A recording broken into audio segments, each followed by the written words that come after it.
Our passage will be coming from the book of John pa din. We still have on our series of the book of John. At I'm sure lahat ng mga nagbabasa ng Bible, nabasa nyo na ito. In every story, in every chapter, kahit sa mga movies, meron tayong tinatawag na series of events or yung mga magiging reason para tayo ay maging interested sa movie, no? To make the movie interesting, may mga events yan na pwedeng mag-cause or mag-catch ng ating attention. And the chapter 8 is one, or sabihin natin, sabihin natin climax nung ano natin, no? Nung chapter natin. Dahil dito makikita natin ngayon yung direct confrontation between the believers, quote-unquote, Jews believers and followers of Jesus Christ and Him. Before, sa mga ibang chapters nakikita natin, hindi directly. Jesus is not directly pointing or addressing the people or the Pharisees, kung hindi dinadirect na in general. But this time around, in our passage, makikita natin, He is totally directly talking to the people who are considered to be His followers. Okay? So, in-address niya sa sa chapter 8, yung sinfulness ng man, yung rightfulness na akala nila totoo, and then yung paano magkakaroon ng freedom from the sins, and which made the Jews kumbaga naging reason for the Jews para mag-react negatively. So, naging pangit yung response nila. Even if Jesus Christ is already telling them the truth. And then to the point na yung galit nila kay Jesus, lumalim ng lumalim. Naging hostile yung treatment nila. Imagine, gusto na nilang patayin si Jesus Cristo. Diba? And then, syempre, malalaman natin from the last week, na-share ko din sa inyo how Jesus Christ addressed those who considered to be righteous when He forgave the adulterous lady. Diba? Sabi niya naman, bumato yung walang kasalanan. Not directly talking to the persons or the Pharisees, ha? That's still in general. And then, later pa, dito nagkaroon ng revelation si Jesus Christ, reveal niya that He is the light of the world. So, naging negative ang reaction ng mga Pharisees doon. And then in the chapter 8 na pinag-aralan natin, makikita natin dito, diniscuss ni Jesus Christ yung tinatawag natin true discipleship. Kung paano magkaroon ng, kung paano matidistinguish or madedetermine yung true disciples ng Panginoong Hesus Kristo. In this chapter, directly confront niya yung mga taong sumusunod sa Kanya. So in our passage, which will be coming from the book of John chapter 8, verses 31 to 47, Jesus confronted the Jews, the leaders, the Jewish leaders, the importance of abiding in His words, and how to become a true disciple. And then, ito yung nag-lead sa intense discussion between, actually, intense, when we say intense, talagang medyo mainit na diskusyonan between him and the Jewish leader. Imagine, to the point na discuss or napunta sa discussion nila hanggang lineage, yung kanyang kanununuan ng Hudyo, ng Jewish leaders, hanggang sa kanununuan ni Jesus Kristo. They try to foreshadow yung virgin birth. Imagine that, di ba? So, before we start, I would like to share with you our title. Our title for today is called The Truth That Sets Free. Our passage will be coming from the book of John, chapter 8, verses 31 to 47. So before we begin, I would like to ask each and every one of you to open your Bible. Get your Bible up, your hard copy Bible, open it in the chapter 8, book of John. And then, let us all stand as we read. Medyo mahaba po siya, but I will read the first slide, and I hope, and I ask you to read the second slide, and then I will read the last slide. Patay, tayo dyan, hindi kumasya sa taas. Ayan. Sinayon, ang galing nakikita niyo. So, muna na ako. So, sinabi naman ni Jesus sa mga Hudyong naniniwala sa Kanya, kung patuloy kayong susunod sa aking turo, kayo ay tunay na mga alagad ko. Makikilala ninyo ang katotohanan at ang katotohanan na magpapalaya sa inyo. Sumagot sila, kami ay mula sa lahi ni Abraham at kailanmay hindi kami naalipin ni Numan. Paano mo masasabing palalayain kami? Sumagot si Jesus, pakatandaan ninyo, ang gumagawa ng kasalanan ay alipin ng kasalanan. Ang alipin ay hindi kabilang sa pamilya sa habang panahon, subalit ang anak ay kabilang magpakailanman. Kung ang anak ang magpalaya sa inyo, kayo nga'y magiging tunay na malaya. Alam kong kayo'y mula sa lahi ni Abraham, gayon may pagsisikapan ninyo akong patayin, sapagkat ayaw ninyong tanggapin ang aking turo. Ang nakita ko sa aking ama ang siya kong sinasabi sa inyo, at ang narinig ninyo sa inyong ama ang siya namang ginagawa ninyo. Sumagot siya, Abraham ang ama. Sinabi sa kanila ni Jesus, kung kayo ay tunay na mga anak ni Abraham, gagawin sa inyo ang nangyayang ito. Sinasabi ko lang, ang nangyayang ko na sa Jesus, ngunit nagsisikapan ninyo mga pagkain. Hindi nagawa ang ginawa ni Abraham. Ang ginagawa niya ay tulad ang ginawa ng inyong ama. Sumagot sila, hindi kami makakakas sa labas. Isa ang aming ama, ang Diyos. Sinabi ni Jesus, tulad daw ang Diyos ng inyong ama. Inibig sana ninyo ako, sapagkat sa Diyos ako nangyari. Hindi ako naparito sa sarili kong kagustuhan. Kundi sinugo niya ako. Bakit hindi magmamanawas ng sinasabi ko? Hindi ba ito'y dahil sa ayaw ng damit na pinitutunan? Ang dyablo ang inyong ama, at ang gusto ninyong gawin ay kung ano ang gusto niya. Sa simula pa lang ay mamamatay tao na siya. Hindi siya pumalit sa katotohanan kailanman, sapagkat walang puwang sa kanya ang katotohanan. Kapag nagsasalita siya ng kasinungalingan, nagsasalita siya ayon sa kanyang kalikasan sapagkat siya ay sinungaling at siya ang ama ng kasinungalingan. Ayaw niyong maniwala sa akin sapagkat katotohanan ang sinasabi ko sa inyo. Sino sa inyo ang maaaring magpatunay na ako'y nagkasala? Ang katotohanan ng sinasabi ko, bakit ayaw ninyong maniwala sa akin? Ang mula sa Diyos ay nakikinig sa mga salita ng Diyos, subalit ayaw ninyong makinig sa akin sapagkat kayo'y hindi mula sa Diyos. Let us pray. Heavenly Father, we come before you today, as a humble hearts, with humble hearts. Kami po ay nandito ngayon sa harapan ninyo, Lord. Humingi po ng inyong gabay at ng banal na Espiritu upang nawa po, Lord, ay maintindihan at maunawa namin ang iyong nais parating sa amin. Buksan po, Lord, ang aming mga puso at isip upang maunawaan kung ano man po ang nais mong iparating sa amin. At nawa po, Lord, ikaw pong manguna sa harapan namin ngayon. Balutin mo po ng dugo ang iyong tagapagsalita upang mapaliwanag at maunawaan ng mga nakikinig ko ang iyong nais parating.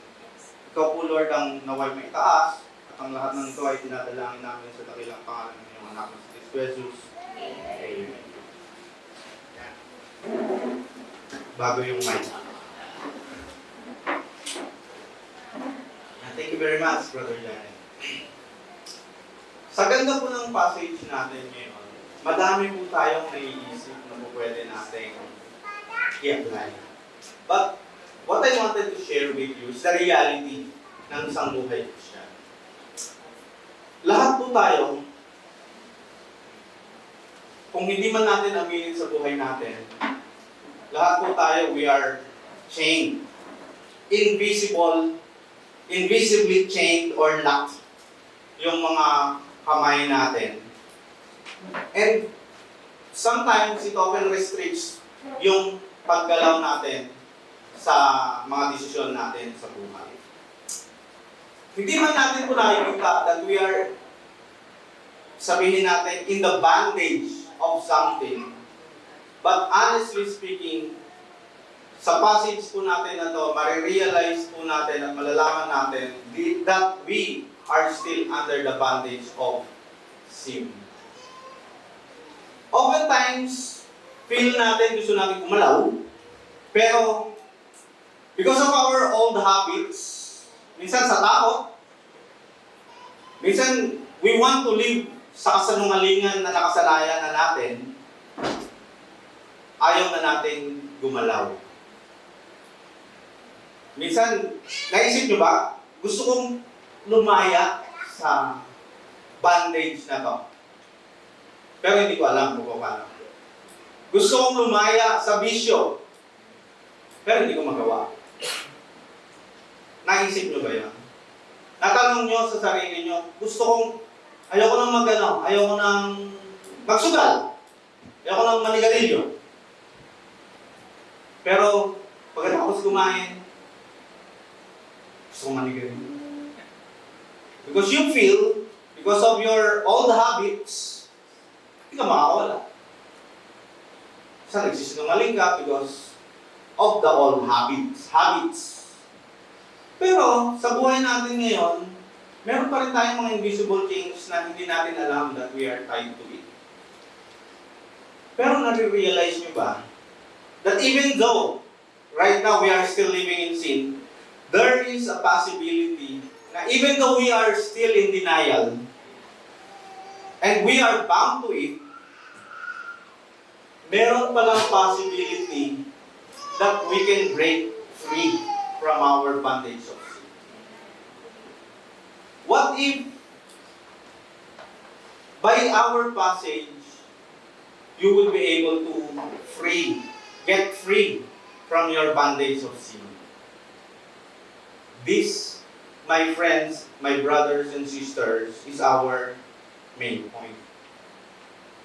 In our passage of the book of John, chapter 8, verses 31 to 37. Ang ating main point po sa passage na to ay ang pananatili sa turo ni Jesucristo ay nagpapakita ng katotohanan na nagpapalaya sa atin mula sa pagiging alipin ng mga kasalanan. Sa pamamagitan po ng mga turo ni Jesucristo at salita, makakalaya tayo. By our own, we cannot. We won't be able to. But through Him, we can break free.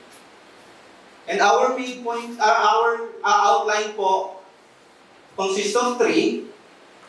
Number one is abiding in Jesus' words reveals the truth. The second point, abiding in Jesus' words reveals our true spiritual condition.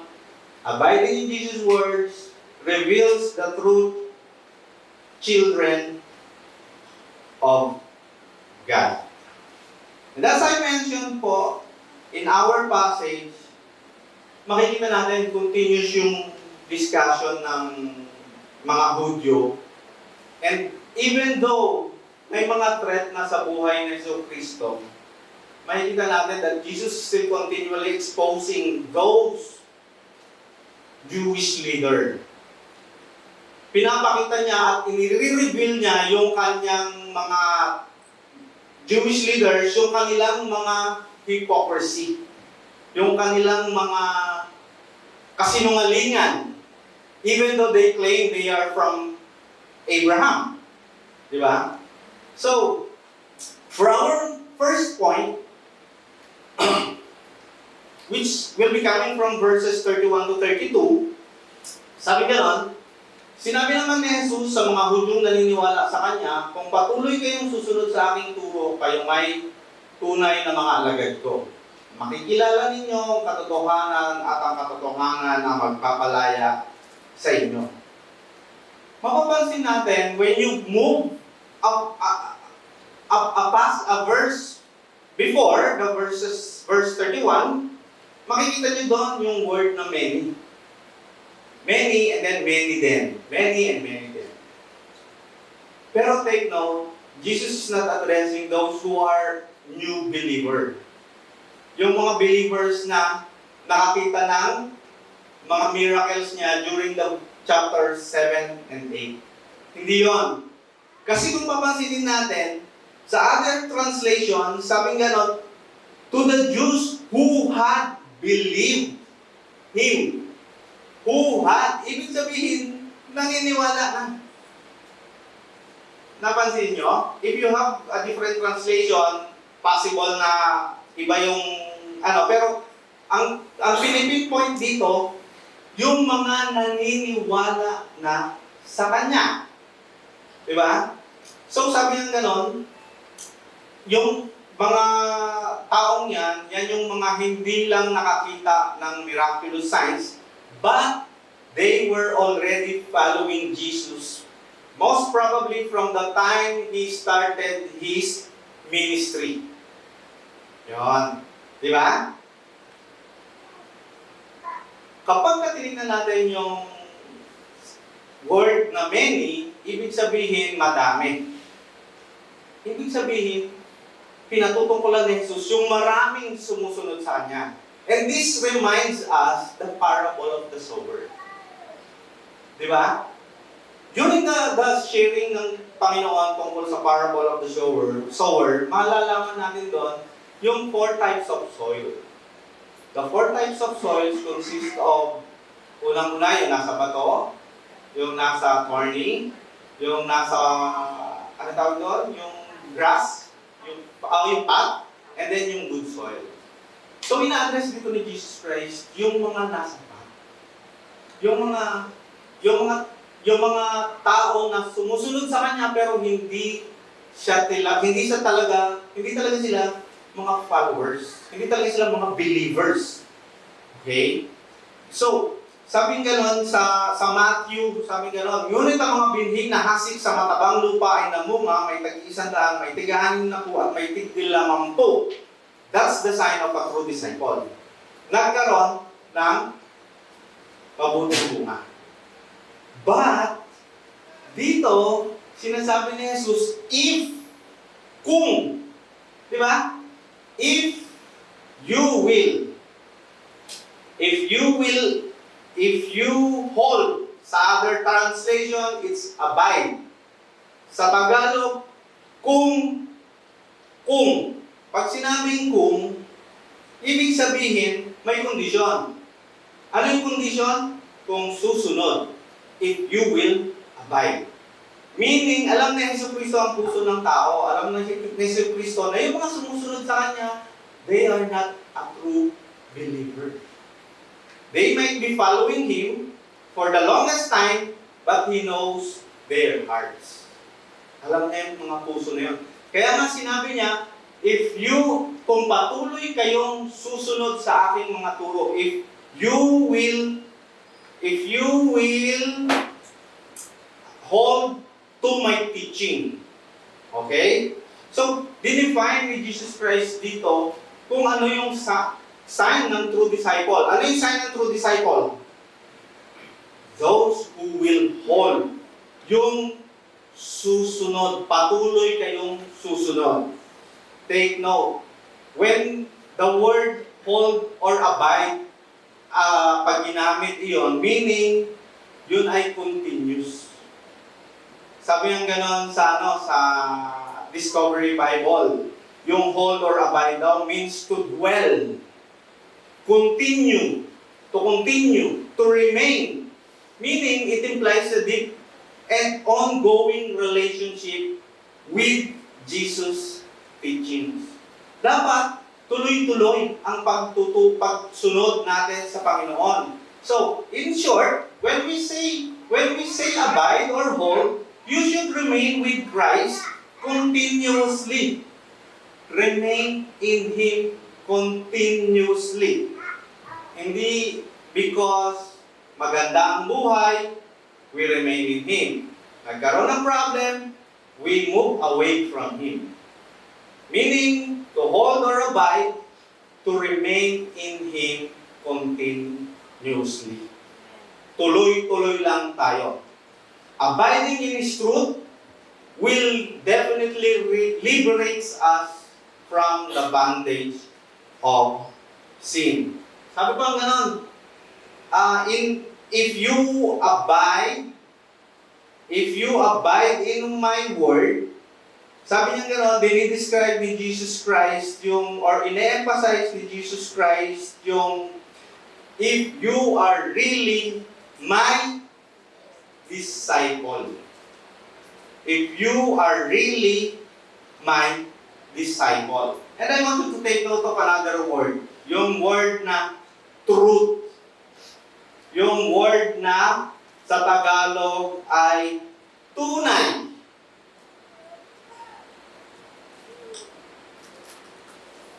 Ilan sa atin yung naniniwala na kung ano yung totoo sa akin, yun yung totoo? Meron tayong naririnig pagka may mga kausap tayo, basta ako, totoo ako sa sinasabi ko. It's my truth versus your truth. Yung katotohanan ko laban sa katotohanan mo. At lahat naman tayo alam natin. Kapag tayo ay naiipit sa sitwasyon, lagi natin sinasabi, basta ako, totoo yung sinasabi ko. What does it imply? Your truth is your truth. But the truth na sinasabi dito ng Panginoong Jesucristo is not your truth, not your friend's truth, and not your other companion's truth. The truth that Jesus Christ is referring here is yung truth that's coming from the Lord. It's the God's truth. Yung katotohanan na nanggagaling sa Panginoon. Hindi yun yung truth na ako lang yung nakakaalam. When we say God's truth, that's based on the biblical truth, not on the truth of the person's opinion. Hindi yung truth or katotohanan galing sa isang pastor, sa isang magaling scholar sa Biblia, kung hindi yung katotohanan galing sa Panginoon. And we have to take care and be careful with telling the truth that is not the truth. Mag-iingat tayo sa pagsasabi na sinasabi natin na totoo pero hindi siya totoo. In the end, Jesus Christ knows our hearts. In the same way na nakita niya yung mga Pharisees, the followers, the Jewish leaders, that their hearts are not telling God's truth. So, if you hold or you abide, you will know the truth. What will happen if you know God's truth? Anong mangyayari if you know God's truth? You will be set free from the bondage of sin. That's the result of abiding in Jesus' words. The spiritual freedom. Not the physical freedom. Baka sabihin nyo, sabi ni Brother RJ, makakagalaw na ako. Bakit hindi pa rin ako makagalaw dito? We're not referring to physical freedom. Because yung physical freedom mo, pwede mo naman patanggal sa iba. What we're referring to is the spiritual bondages na meron tayo. Okay? So, sa vices, kunwari, nagsusugal ka. Di ba? You cannot do that. You cannot avoid that kung sarili mo lang ang pagbabasehan mo. Ibigay mo sa Panginoon yan and obey and follow His teachings, definitely you will be able to get free. Tama?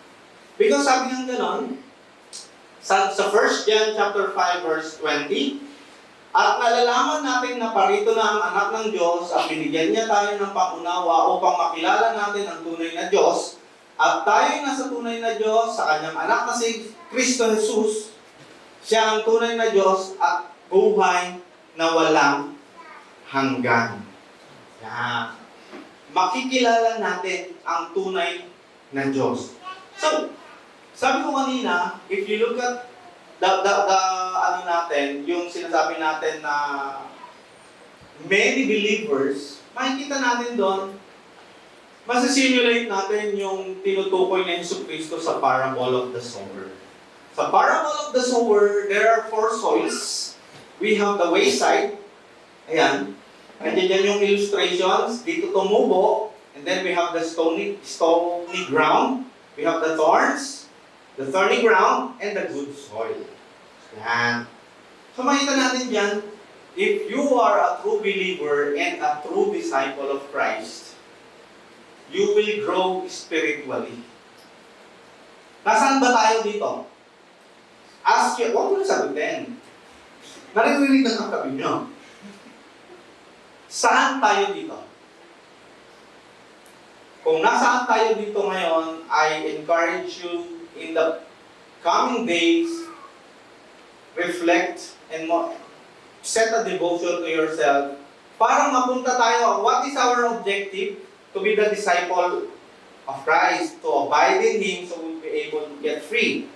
Saan ang objective natin? Dito tayo. If you are not still here, Jesus is calling you right now para mapunta tayo sa soil na mabuti. Okay? Now, understanding the importance of abiding in Jesus' words is essential. Mabuti yon, maganda yon. But, after understanding Jesus' words can set us free, we should also understand ano ba yung spiritual condition natin. Sometimes, oftentimes, kadalasan, acceptance will set us free as well. Accepting that we are a sinner. And that moves us to our second point. Abiding in Jesus' words reveals our true spiritual conditions. The truth that's coming from the word of Jesus will reveal God's truth. Tama? If you hold and abide to His words, you will be able to know the truth, which is the God's truth, and you will be able to set free. Tama? But, how can you abide or hold if you are not accepting that you are a sinner? So, sabi nga nun sa verses 33 to 36, sumagot sila, Kami ay mula sa lahi ni Abraham at kailanman hindi kami naalipin ni numan. Paano mo masasabing palalayain kami? Sumagot si Jesus, pakatandaan ninyo, ang gumagawa ng kasalanan ay alipin ng kasalanan. Ang alipin ay hindi kabilang sa pamilya sa habang panahon, subalit ang anak ay kabilang magpakailanman. Kung anak ang magpapalaya sa inyo, kayo nga'y magiging tunay na malaya. Mapapansin natin dito the prideful attitude of the Jewish leaders. In what way? In what way na pinakita nila yung pagiging ma-pride nila? Inisip nila, sinasabi ni Jesus Christ, yung sinasabi sa Leviticus, kung saan makakapag-ari ka lang ng slave kung babayaran mo at mapapalaya mo yung slave based doon sa since pag-aari mo siya. Yun yung understanding nila. Hindi kami alipin. Hindi kami alipin. Yung leader niya ako eh. Spiritual leader niya ako dito eh. Alam mo nga, nag-aral niya ako ng batas ni Moses eh. Yun yung nasa isip nila. But they do not know that Jesus Christ is not referring to the physical owning of a property. Jesus Christ is referring to their sins that's keeping them bondage doon sa kasalanan na yun. Sinasabi ni Jesus Christ, you are spiritually chained or locked because of your sins. Kita nyo yun yung understanding nila, mag-own ng property. Paano nila nirebuke si Jesus Christ? Kami ay mula sa lahi ni Abraham. Alam naman natin kung ano yung naging role ni Abraham sa Old Testament. Di ba? Isa siya sa mga naging matuwid at minahal ng Panginoon sa Old Testament. Siyempre, sabi niya, kung ano ang puno, siya ang bunga. So pinagmamalaki nila yun. We are the descendants of Abraham. That's how prideful they are. And even today, pagka maganda yung family background, minsan ang hirap mapasunod. Bakit mo ako papasunod din? Ang ganda ng family background namin. Bakit ako susunod dyan? Hindi naman niya nag-aral. Nag-aral ako, Bible school ako, Catholic school ako. Hindi naman nag-aral yan. That's how they rebuke Jesus Christ. Diba? By emphasizing that they are good because they came from the descendants, they are the descendants of Abraham. Diba? But, titignan natin, binabaliwala, dahil sa katalinuhan nila, binabaliwala nila yung spiritual na pagkaalipin nila. Because ang lagi nilang naiisip, they came from Abraham. Sabi nga gano'n, sapagkat sila ay galing sa lahi ni Abraham, binaliwala nila ang kanilang spiritual na pagkaalipin. Yun yung naging reaction nila. Tama? Yun yung naging reaction nila. Pero we have to remember, being enslaved to sin, it doesn't mean makikita mo. Kasi ang kasalanan naman, may mga kasalanan na pwede mong makita, like vices, pakikiapi. But there are sins that cannot be seen by our naked eye. Only spiritual makikita natin at mararamdaman natin that we are in the bondage of sin. So, kung titignan natin, yung pagiging alipin natin sa kasalanan, yun yung nagiging reason kung bakit napapalayo tayo sa Panginoon. Sabi ng ganon, whoever commits a sin is a slave to the sin. Sabi nga nun sa Tagalog, kung sino man, sabi nga nun, ang gumagawa ng kasalanan ay alipin ng kasalanan.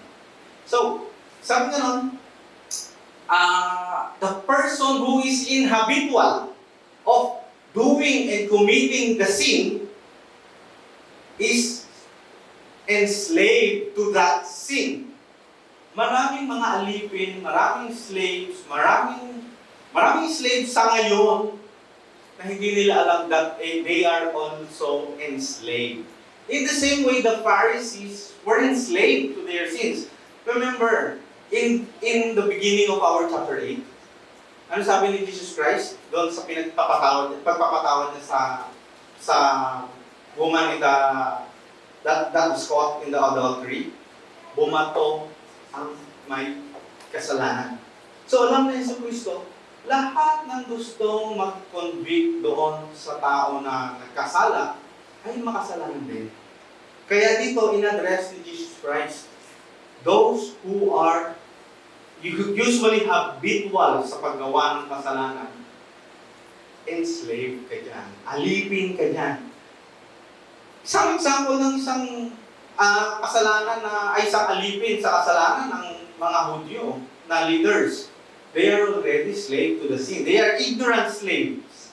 Hindi nila alam, mangmang sila, pero alam nila, wala silang kasalanan. They're good, but they are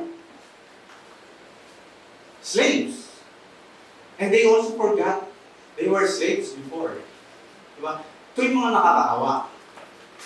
Yung mga akala nila, righteous sila, but deep inside them, they are enslaved to the sin. At ang dami sa atin ngayon, masyadong naniniwala na sila ay righteous. Meron din namang mga slave na parang okay na, slave na ako. Importante, chill lang ako. These are the slaves na okay lang maging alipin sa kasalanan. Okay lang, kontento na ako. Masaya na akong gumagawa ng kasalanan, hindi naman nila alam. Meron ding mga makasalanan, enslaved to the sin, pero proud pa sila. Alam nyo ba na merong glorified word ngayon? Yung jumper. Ano yung jumper? Ha? Are you familiar with the word jumper? Hindi. Sa isang series sa local television, glorified ang mga second wife.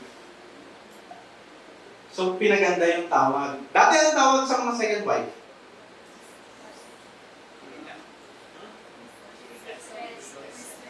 Mistress. Kaya lang, parang binano na.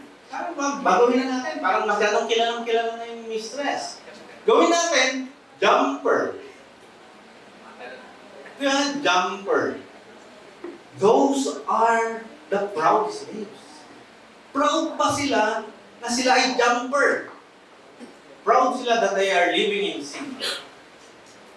Nakakalungkot lang, ang dami sa ngayon that they glorify sinners, sins. Napanood niyo yung opening ceremony ng Olympics, Paris Olympics. Yan!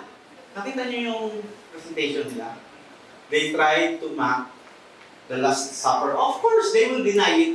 Wala namang kasalanan, wala namang magnanakaw na umamin na nagnanakaw. Wala namang kabit na umaming kabit. Di ba? Pogi kabit ako. Wala. So imagine, they showed that in worldwide television. And then later on, nag-backslash ay nakakatuwa, alam niyo mga kapatid, dahil Christians right now, very, very, very keen sa mga nakikita nila. And if they saw something na makakapagsira sa Christianity, they try to call and rebuke those persons doing the mockery. And makikita natin sa news, sa mga social media ngayon, kinol nila yung attention ng mga involved doon sa presentations na yon. And mapapansin nyo, wala ng videos. Wala ng videos ngayon na available. The organizers turned down, removed the videos. If not, kung hindi gumalaw at kumilos sa mga Christians, baka they they were able to spread out talaga yung mockery na yun. Which I think, ang kagandahan sa atin kapag may nakita tayong hindi maganda, we should also rebuke the other person. With love. With love. Remember yung tinuro ko last sa adultery? Sa woman caught in adultery? Should do it in love. Okay? Then meron namang mga slave na di nila alam, makakalaya naman na sila. Pero, they try to be, sabihin natin, complacent. Pwede ka naman nang makaalis sa kasalanan. Alam mo ng truth, alam mo ng katotohanan. Pero, ayaw mo pa rin umalis. Meron namang mga naging makasalanan, pero they were freed and elevated. In the same way, kung mapapasa natin yung nangyari kay Joseph. Joseph the Dreamer. Diba? Joseph the Dreamer is an example of a slave na na-elevate and free. Napalaya. And we Christians, if you will abide and hold the teachings of Jesus Christ, you will also be elevated.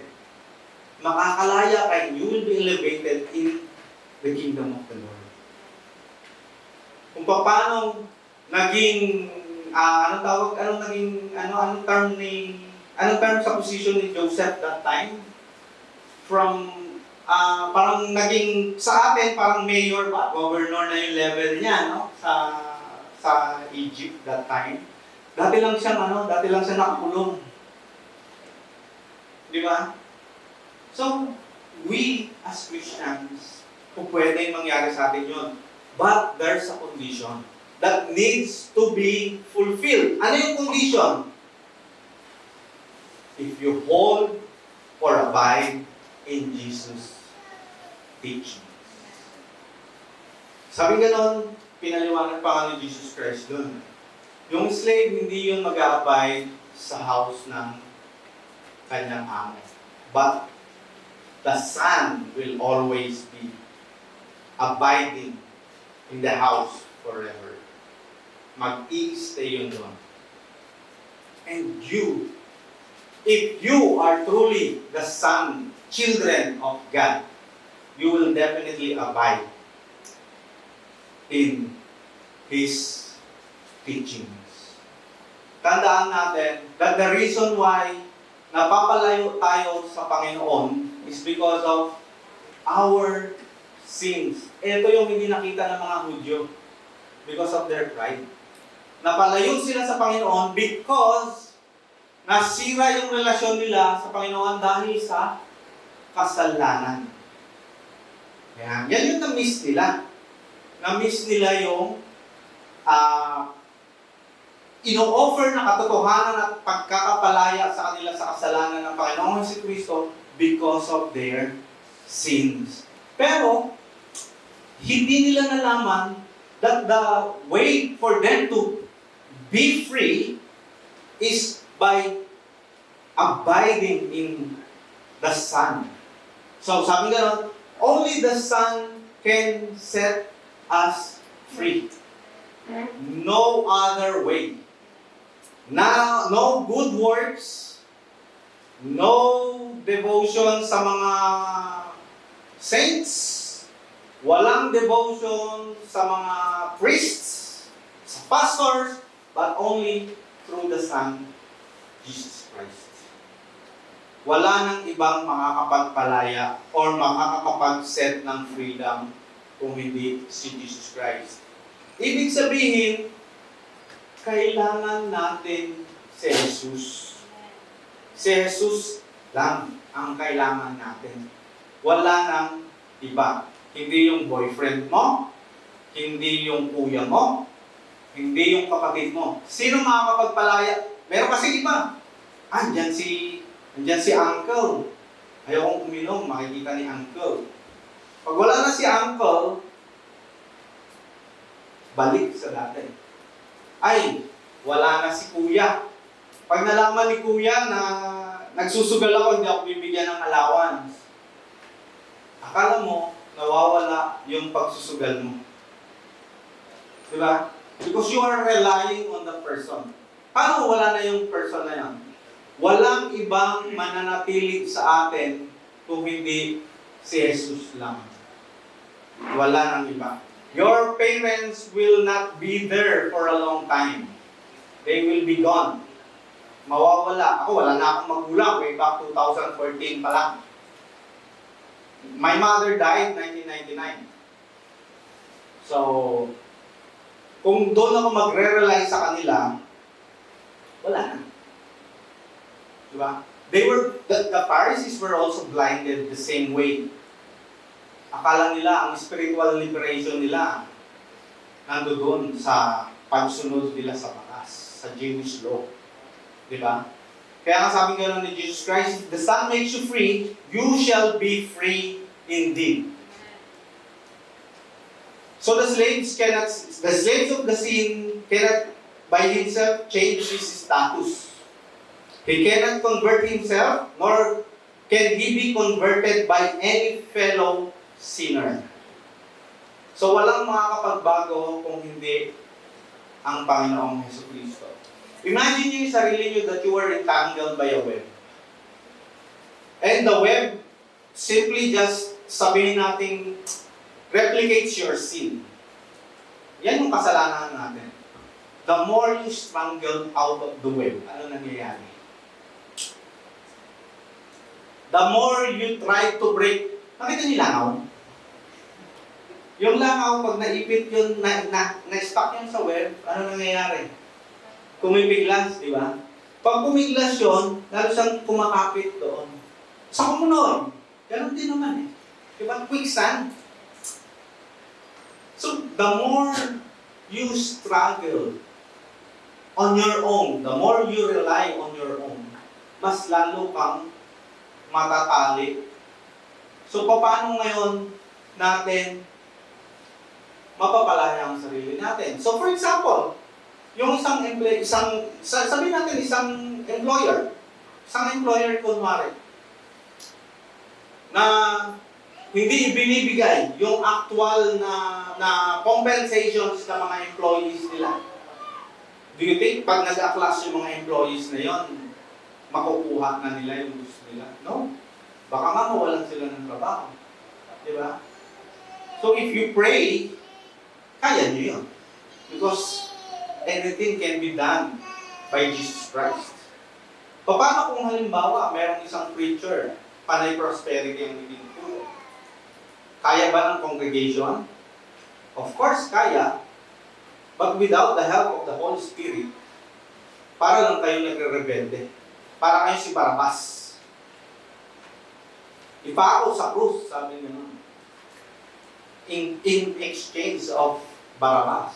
Di ba? Because only Jesus Christ can free us. Sabi nga gano'n sa Romans, chapter 8, verse 2. Sa pamamagitan ng kautusan ng Espiritu nagbibigay buhay dahil sa pakikisa natin kay Kristo Jesus, pinalaya na ako mula sa kautusan ng kasalanan at kamatayan. So you can only be redeemed from your sins by possible acceptance and repentance. Accept mo that you're a sinner, and then, repent. Repent. If the preacher doesn't teach you how to repent, and then, panay lang sabi gano'n, love, love, love, you should ask yourself, Jesus Christ is not teaching only love. He teaches love accompanied by repentance, pagsisisi.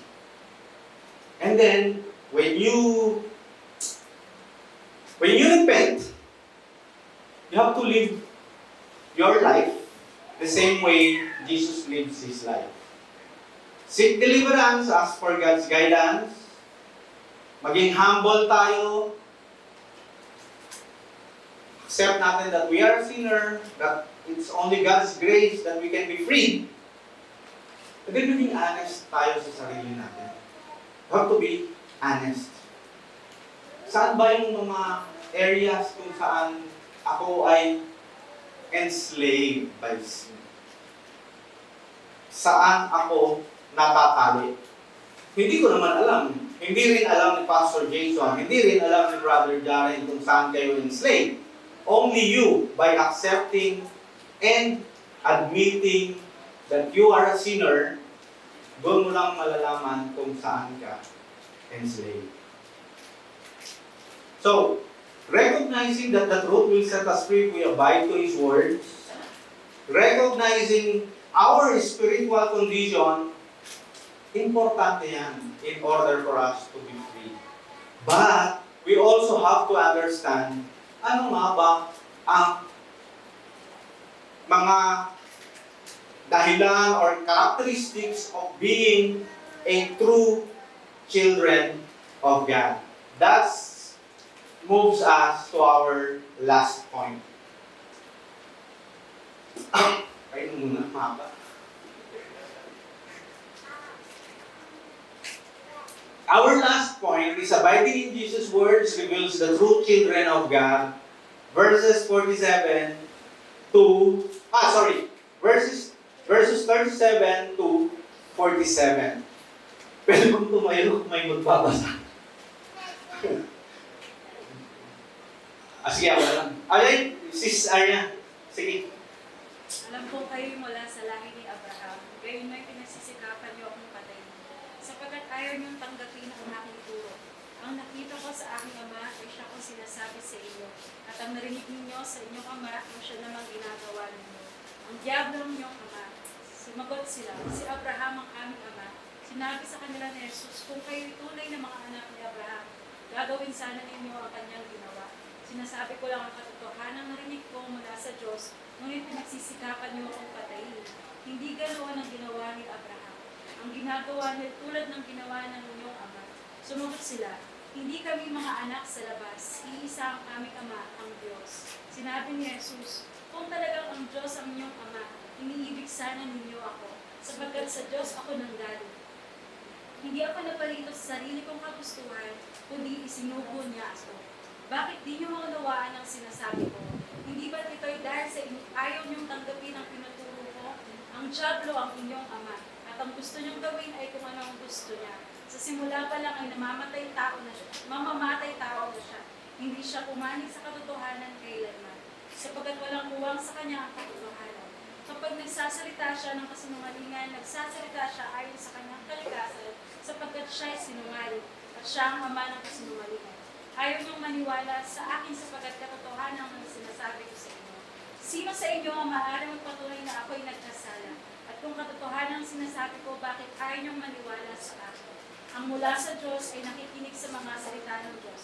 Subalit ayaw niyong makinig sa akin sapagkat kayo ay hindi mula sa Diyos. Purihin natin ang Panginoon. Thank you very much, Sister Yan. Sa haba ng passage natin, makikita natin doon merong describe si Jesus Christ kung ano ang talagang, or sino ang talagang ama ng mga Jewish leaders. Dito sa passage natin na to, makikita natin how Jesus Christ differentiates the true son or the true child of God versus the child or the children of the devil. So makikita natin doon. Sabi nga lang sa verse 37, alam kong, di ba, sabi nga lang, no? Kami galing sa lahi ni Abraham. Sabi nga lang sa verse 37, alam kong kayo'y mula sa lahi ni Abraham. Gayon may pinagsisikapan ninyo akong patayin sapagkat ayaw ninyong tanggapin ang aking turo. Sinasabi doon ni Jesus Christ, kung talagang kayo ay anak ni Abraham, hindi niyo ako papatayin. Because we know, alam natin kung anong ginawa ni Abraham as part of the Old Testament. Kung alam ninyo, sabi niya gano'n, kung kayo ay talagang galing kay Abraham, hindi ninyo ako papatayin. Because sinasabi, ilang beses nang sinabi ni Jesus Christ that He came from the Father. Dami niya nang sinabi. He also mentioned, He has a witness. Sino yung witness niya? The Father. Tama? Pero ayaw tanggapin ng mga Hudyo because they are not from the Father. They are from the devil. Sabi niya gano'n. Sabi din gano'n ni Jesus Christ. Pinagsusumikapan ninyo kong patayin. Because hindi sila galing kay Abraham, galing sila sa devil. Ang matindi dito, remember, kanino naka-address yung pinapatungkulan? Sino yung pinapatungkulan ni Jesus Christ? Believers. They were believers from a very long time. But they tried na sirain ang pagkatao ng Jesucristo. Saan? Paano? In verse 41. Look at verse 41.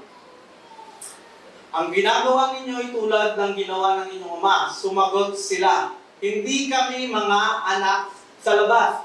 Anong ibig sabihin nun? Quote-unquote, pinapalabas nila si Jesus Christ anak sa labas. Because alam nila that Jesus Christ was not basically the son of Joseph. Kasi alam nila, pinapalabas nila si Mary na buntis before magpakasal. Tama? They tried to foreshadow him. Even in John chapter 8, verse 19, nasaan ang iyong ama? Tinatanong nila. Kasi alam naman nila, si Joseph ang nagpalaki kay Jesus Christ. Usually tayo, gano'n ang nagiging reaction natin. Kapag may nagsabi sa atin ng katotohanan at natamaan ang pride natin, what is our resort or retort? Sirain natin yung pagkatao nung nagsasabi ng katotohanan. And that's happening nowadays. Pansin nyo ba sa social media? Kapag mayroong nagsabi ng totoo, ano ang sinasabi nila? Hindi naman nila sinasabi na hindi totoo yan eh. Ano sinasabi nila? Yung dating pamumuhay ng tao. Hindi na nila tinitignan kung ano yung current situation.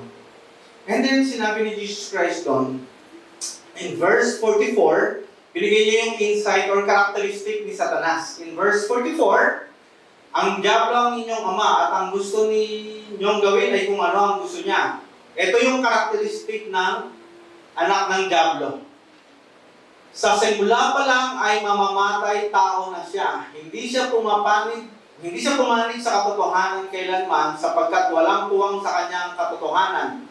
Kapag nagsasalita siya ng kasinungalingan, nagsasalita siya ayon sa kanyang kalikasan sapagkat siya ay sinungaling at siya ay ang ama ng kasinungalingan. Karamihan, akala ng mga true children of God sila, true child of God sila, but they are living in lies. Few weeks ago, ang daming mga pumasok sa news feeds ko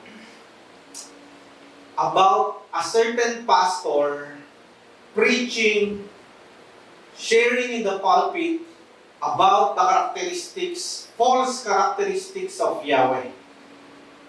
Ang daming pumalakpak sa kasinungalingang pinagkakalat ng pastor. If we Christians will not rebuke those such leaders, those such pastors who are using the pulpit para i-push ang kanilang false doctrine, marami pong mawawalang kaluluwa. At sino ang best sample dito? Yung ahas sa Genesis. Imagine, sinabi ng false preacher na yon na ang pinakabida daw sa story sa Genesis is the serpent. Think about it.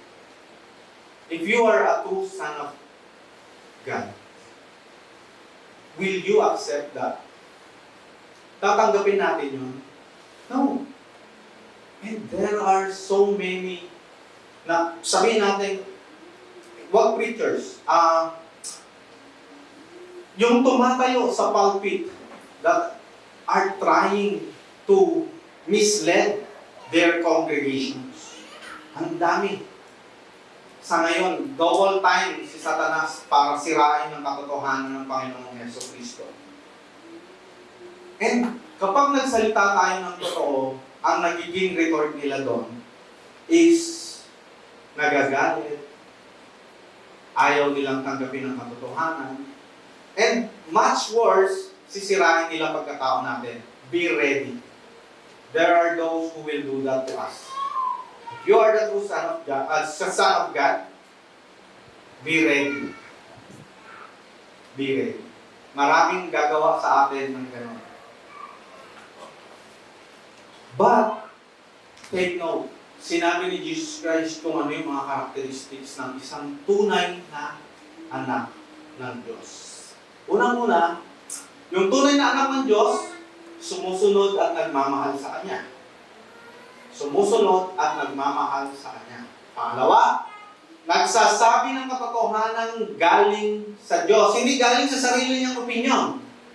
Hindi sa sariling opinyon ng narinig niya.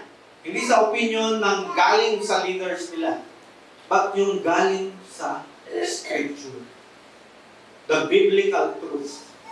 And then, tinatanggap si Jesus bilang tagapagligtas, pero hindi lang doon natatapos yun.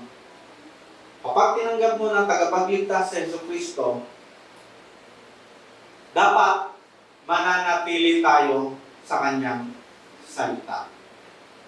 Remember, brothers and sisters, sabi nga ganon,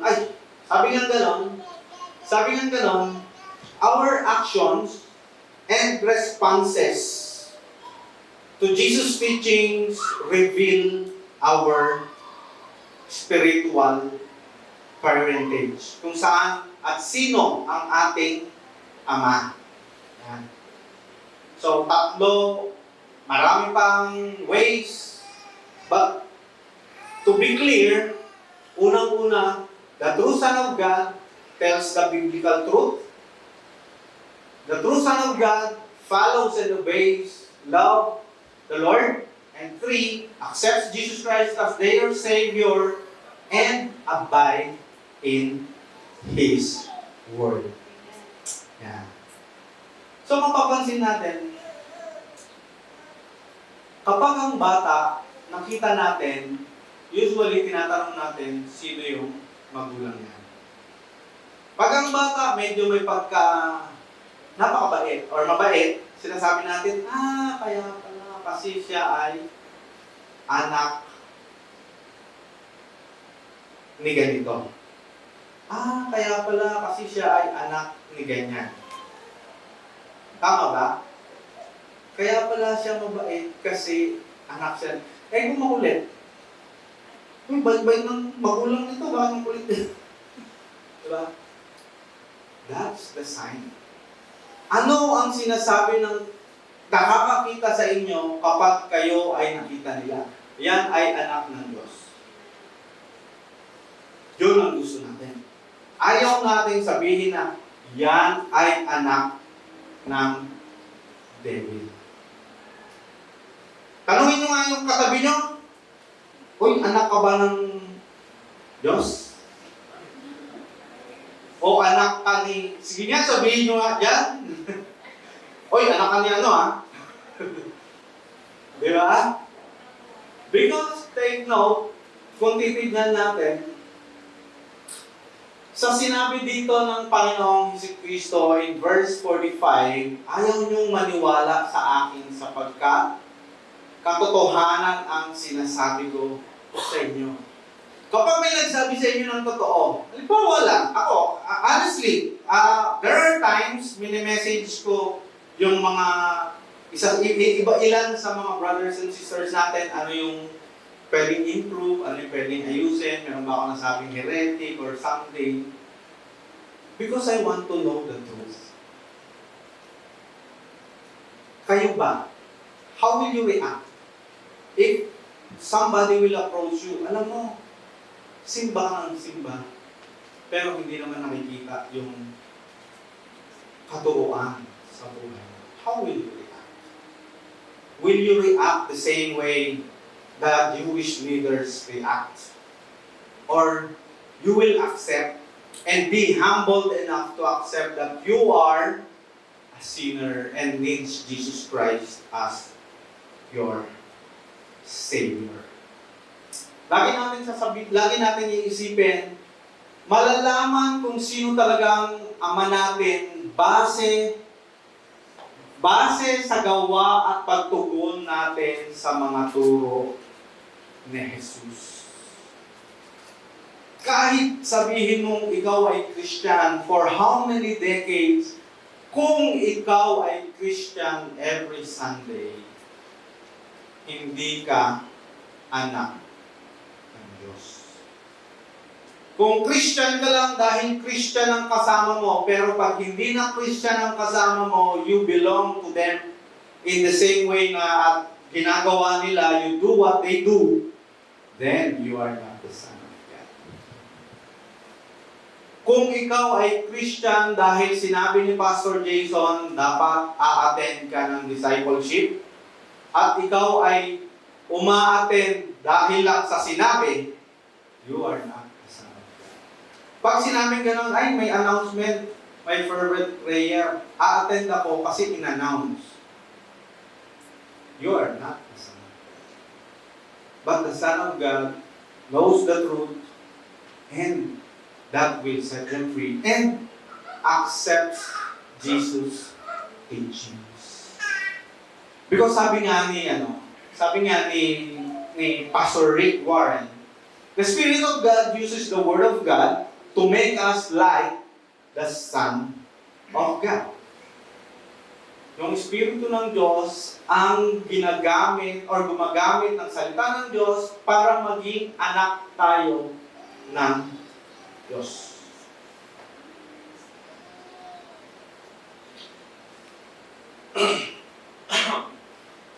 Sabi nga ng isang famous pastor din, it is only because He became like us that we can become like Him.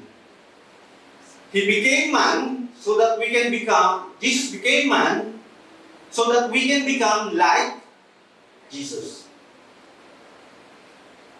That's the true sign of the Son of God. So, for our applicatory thoughts, paano natin ito i-apply? In our day-to-day lives, we can set devotion. We can have devotion continually, studying the Bible, and intindihin natin, know God's truth. Sabi yan gano'n. Anong pinaka-essence ng passage natin? You should know God's truth. Dapat yung truth na yon ay truth coming from God. So, you can have devotion. Sino may devotion? Yan, dalawa, tatlo. May devotion? Believe yung misis ko may every night devotion din. Yan. And then, after that, you should join Bible study. You cannot do it alone. If you have questions, you can ask fellow believers. Sabi ko nga yesterday sa namin, sa 1 Thessalonians 5:11, hindi ka po pwedeng mamuhay na isang lone Christian. Hindi lang isa, lone pa. No? Hindi ka po pwedeng mamuhay as lone Christian. You will always need somebody to edify. Lahat dapat nagpapalakasan. And how can you do that? By attending a Bible study. Pag nag-aaral ka, nagbasa ka ng Bible, you have devotions, pero kung hindi maintindihan, tama? Because there's no such thing as Mr. Know-it-all. Wala di isa. Meron ka magiging tanong, and how will you answer that? By asking fellow believers. And how you do that? How will you do that? Then Bible study. Diba? Sabi nga ni D.L. Moody, the Bible was not given for our information, but for our transformation.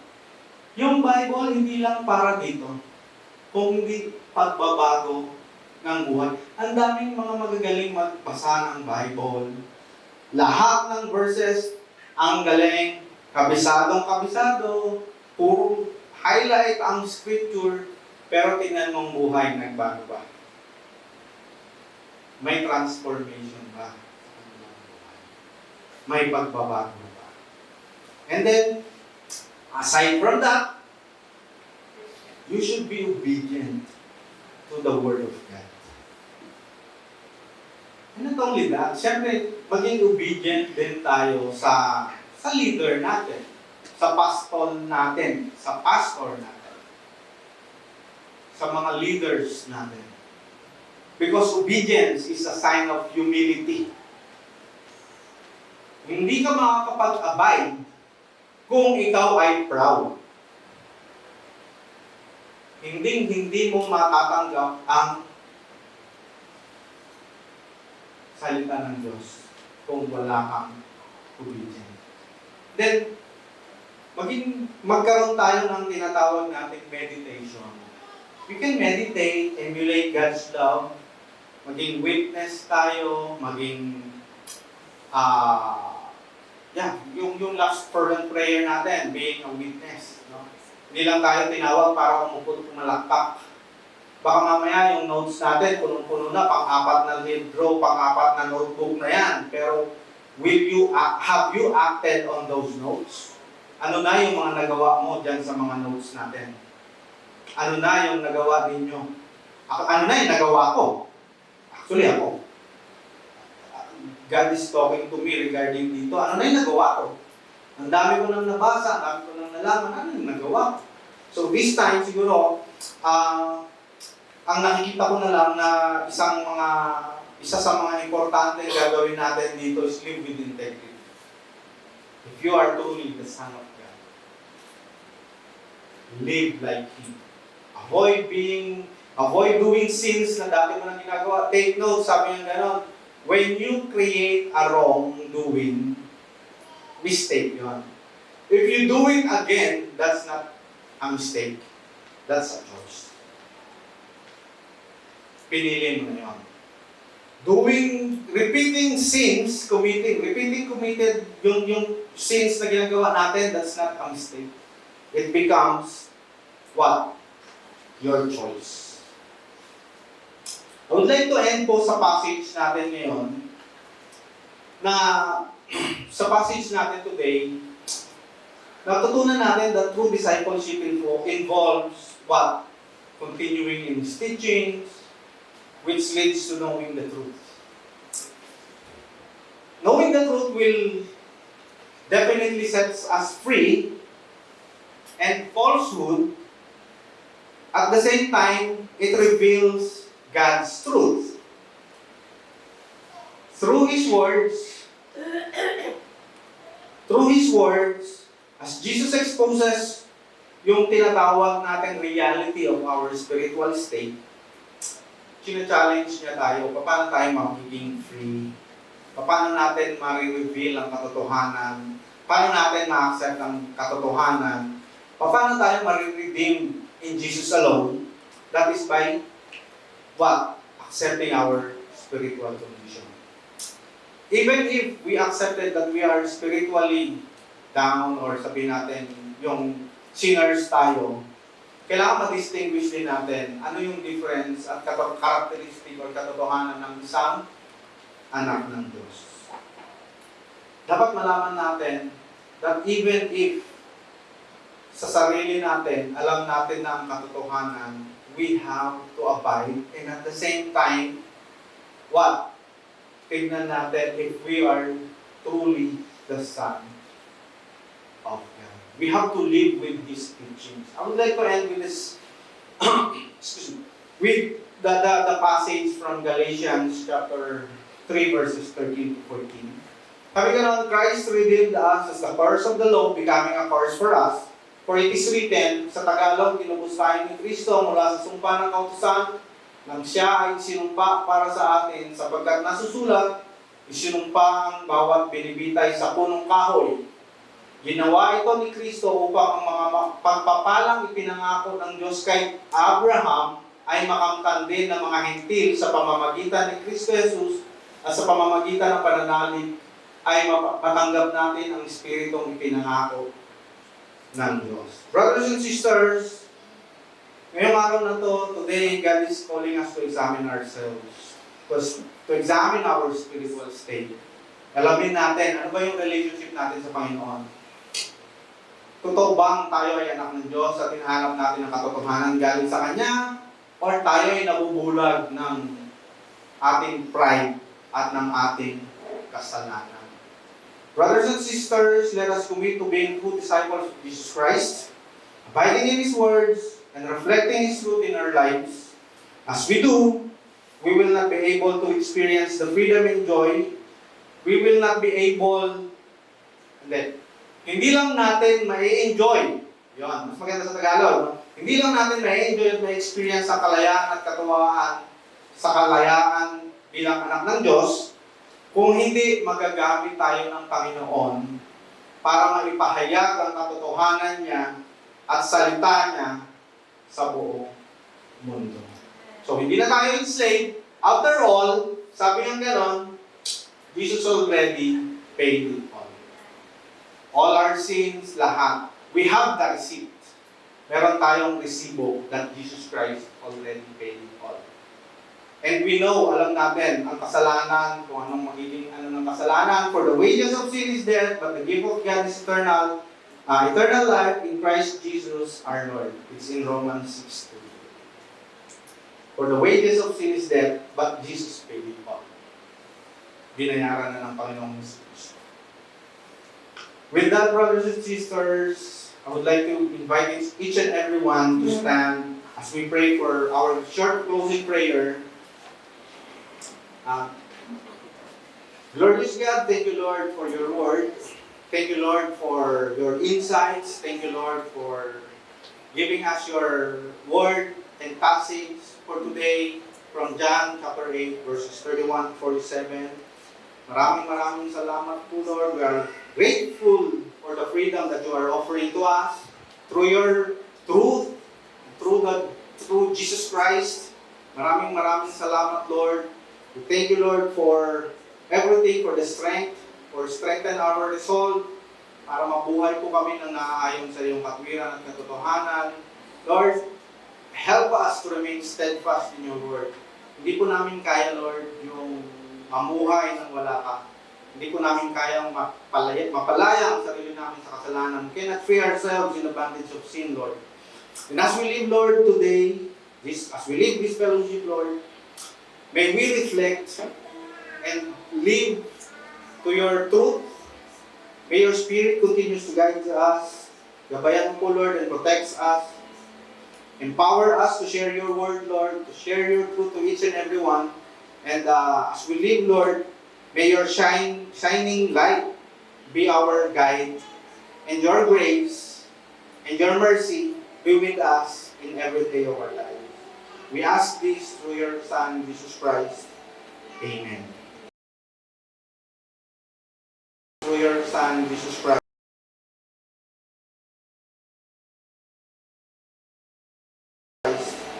Amen. Through your Son, Jesus Christ. Through your Son, Jesus Christ.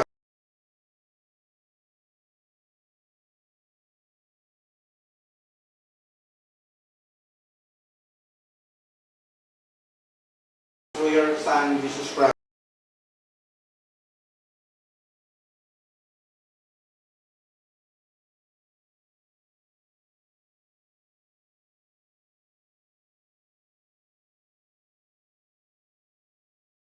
Through your Son, Jesus Christ.